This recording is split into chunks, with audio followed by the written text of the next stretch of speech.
What's been the hardest hire that you've made so far, or about to make?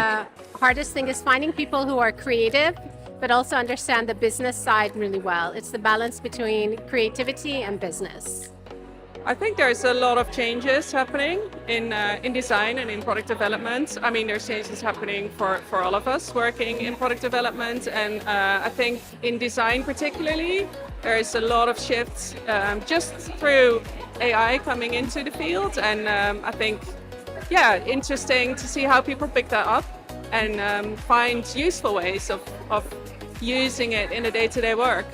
So as someone who's built physical products as well as digital products, essentially, in my opinion, hardware or physical products in general needs to actually be able to speak to multiple different senses. When you're building a digital product, obviously the biggest thing is making sure people feel comfortable using it, but in a similar scope within hardware as well. It's not just something that they can see and maybe hear, but you have to think of all different dimensions of like, how does this feel? How does this mean for accessibility? Are people able to open a vitamin bottle or play with this hardware tool?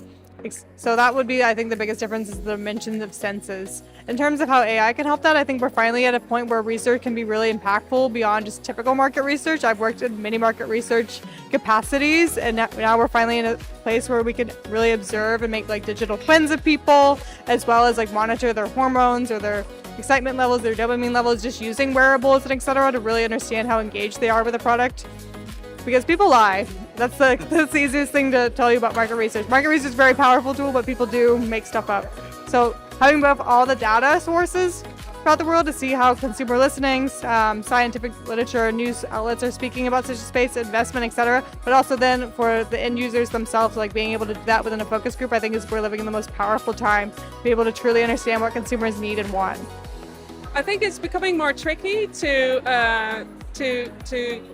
divide the wheat from the chaff, if you see what I mean. Like the differences are getting smaller in visual outputs.